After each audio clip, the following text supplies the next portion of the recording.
Olá, seja muito bem-vindo. Estamos chegando com o quadro É Seu Direito, aqui na TV Câmara Campinas. Hoje nós vamos falar sobre um tema essencial para garantir a igualdade de oportunidades desde a infância.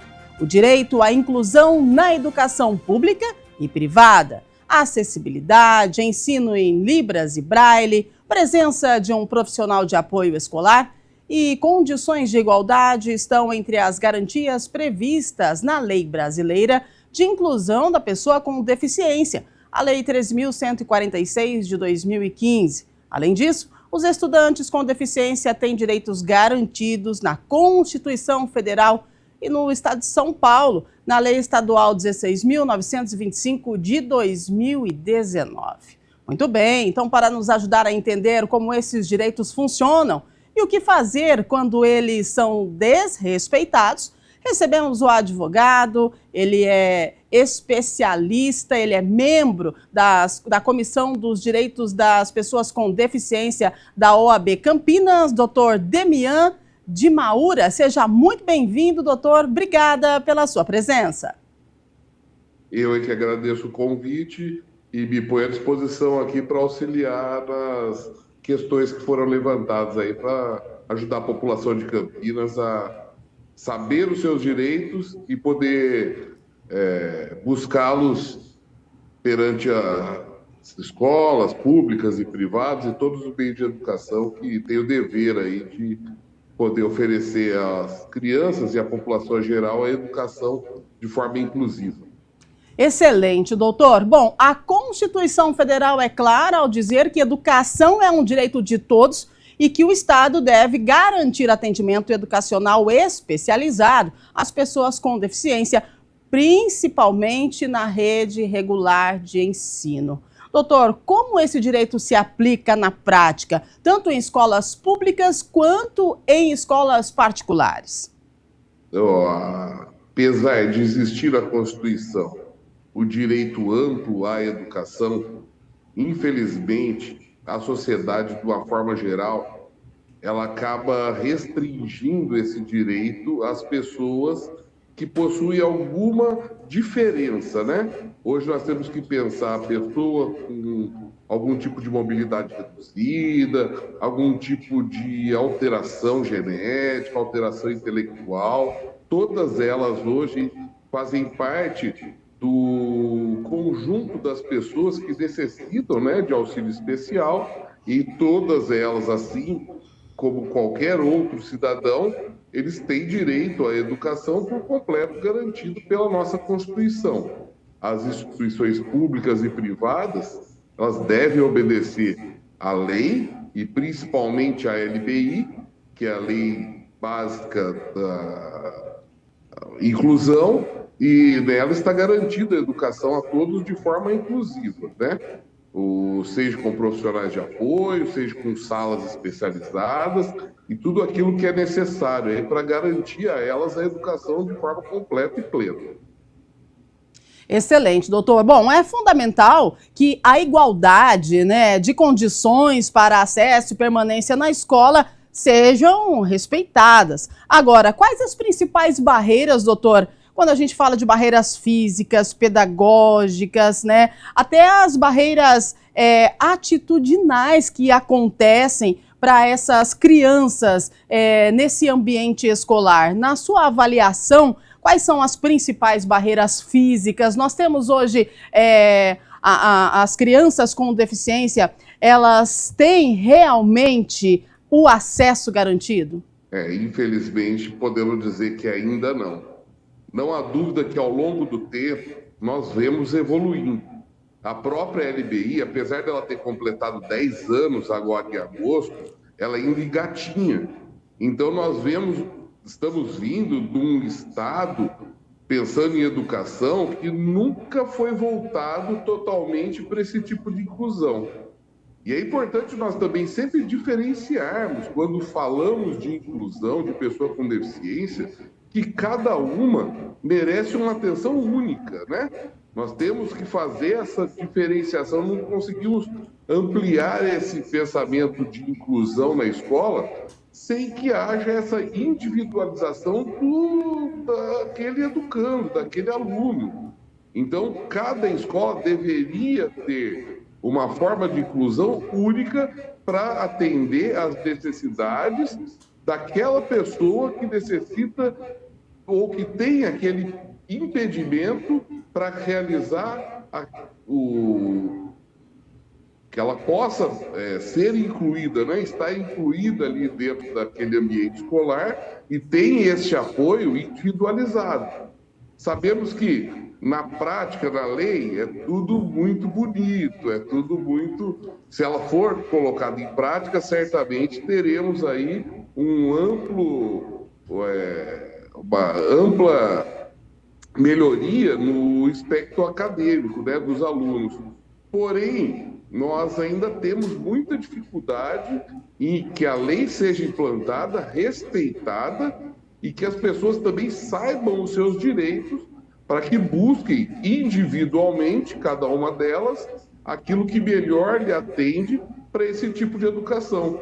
Eu costumo sempre dar como exemplo que nunca um aluno com uma dificuldade auditiva pode ser tratado de uma forma igual ao aluno cadeirante. O aluno cadeirante necessita do acesso ao ambiente através dos meios possíveis para que ele possa chegar à escola, como rampa de acesso, por exemplo, assim como um aluno com uma dificuldade, por exemplo, de visão, tenha também o caminho próprio, os meios necessários para que ele, por exemplo, um profissional de Libras, para aqueles que também precisam, que tenha dificuldade auditiva. Então, temos inúmeras situações distintas, as quais elas devem ser vistas pelo poder público e nas escolas particulares de forma individualizada a garantir esse acesso.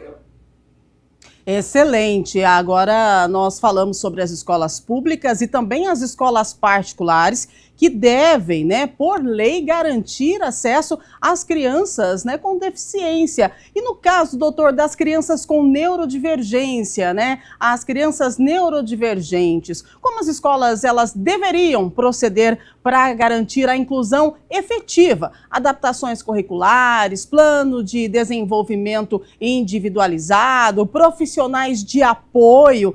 Existe aí uma polêmica referente à questão dos profissionais de apoio e eu gostaria que o senhor nos orientasse como isso funciona. Realmente a escola ela deve oferecer o profissional de apoio ao aluno neurodivergente ou esse profissional ele acarreta um custo a mais no caso das escolas particulares? Nós temos que pensar o profissional de apoio tanto nas escolas particulares quanto nas escolas públicas como um profissional necessário a apoiar, é importante que fique isso em destaque, o professor em sala de aula. Ele não é um professor, ele é alguém ali que está para poder justamente fazer esse trabalho adaptativo para aqueles alunos que dependem daquelas necessidades específicas.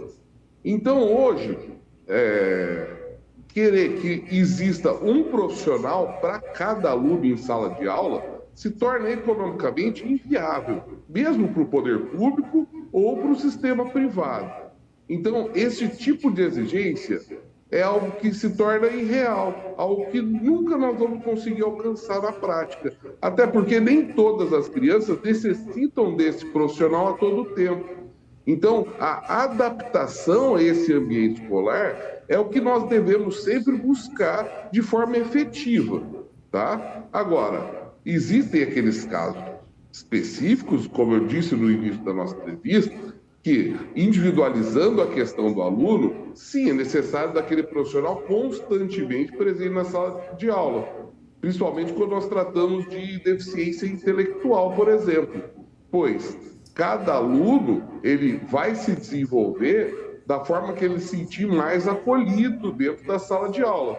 E muitas vezes esse profissional de apoio está ali justamente para trazer essa confiança, a garantia para o aluno, para que ele, dentro da limitação dele, possa interagir com os demais alunos e com o ambiente escolar como um todo, e tendo aquela pessoa, não para que ele esteja ali como uma pessoa diferente, a pessoa que necessita de um auxiliar, mas sim aquele que tem este apoio, que tem aquela ajuda, que tem aquele atendimento especial, vamos dizer assim, não especial diferenciado, mas especial para que possa ter garantido o seu acesso à educação. Pensando em judicialização hoje, para a questão do auxiliar, nós vemos que tem sido, infelizmente, uma batalha de glória. Porque mesmo o poder público, quando tem sido judicializado, até próprio Ministério Público, eles acabam por não reconhecer a necessidade do profissional especializado em sala de aula, justamente para que isso não onere os cofres públicos, porque é aquela situação, se propõe para um ou se estabelece para um, tem que poder estabelecer para todos. E isso tornaria a educação algo do pensamento do poder público muito oneroso. Então eles acabam, de alguma forma, restringindo este acesso.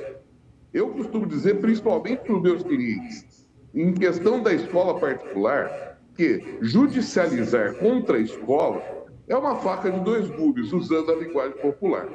Pois você estará processando aquelas pessoas que já se mostraram despreparadas para acolher os seus filhos, e você, pelo simples fato de ter o poder econômico pagar pela educação, vai forçar que aqueles que estão lá para cuidar já cuidem sabendo que não tem essa condição. Então, a busca da escola ideal vai por um caminho que depende muito dessa orientação aos pais para que busquem realmente aqueles locais que estão preparados para receber seu filho. E não aqueles que demonstram um certo preparo no momento, por exemplo, da contratação, mas depois acabam por apresentar uma situação que não é bem aquela que os pais necessitavam justamente para poder fazer essa inclusão com suas crianças. Agora, referente ao ensino em Libras e Braille, as escolas, principalmente as escolas municipais e estaduais, elas devem estar preparadas para esse ensino ou esse ensino só é adaptado mediante a inserção de um aluno que necessite de Libras ou Braille? A sua pergunta é excelente. A sociedade como um todo, ela já tem que estar preparada para receber e para poder dar o apoio a todo tipo de pessoa que necessita de uma necessidade especial.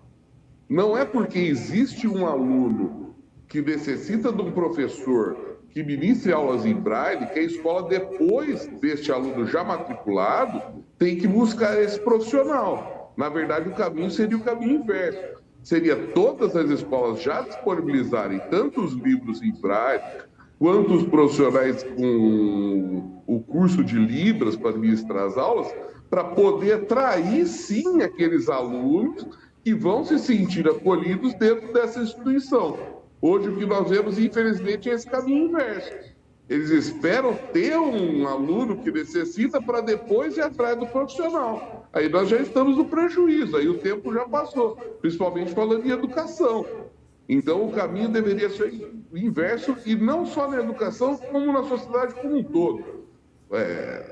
Teatro, a própria mídia, todo o serviço cultural, o serviço de atendimento, o transporte público, eles têm, obrigatoriamente, até devido à lei ser colocada em prática, é necessário que o Estado e a sociedade como um todo proporcione a possibilidade para que a pessoa que tem essa deficiência dela, seja ela qual for, ela se sinta acolhida e ela possa participar e interagir, assim como todas as demais pessoas.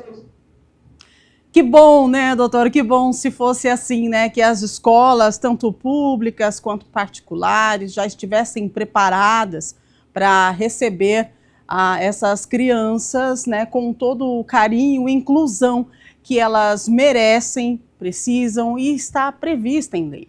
A educação inclusiva é mais do que uma obrigação legal, é um compromisso ético com a igualdade e com a formação cidadã de todas as pessoas. Doutor, agora para encerrar, eu gostaria que o senhor falasse para a gente qual o maior desafio hoje para a inclusão, seja para que ela seja, né, mais afetiva e efetiva nas escolas brasileiras?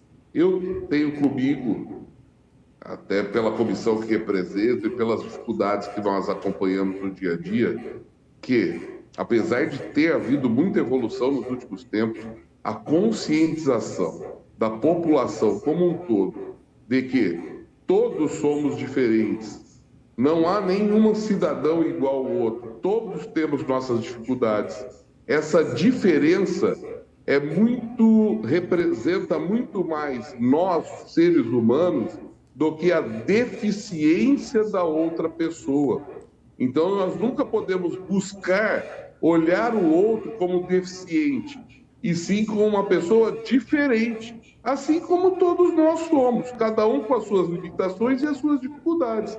Eu entendo que a sociedade como um todo, mudando esse padrão de visão de pessoa com deficiência para uma pessoa simplesmente com uma diferença, ele é diferente de mim, nós temos certeza que nós vamos evoluir como sociedade, a inclusão vai se fazer de forma natural e nós vamos poder deixar para a prosperidade um mundo muito melhor e muito mais inclusivo.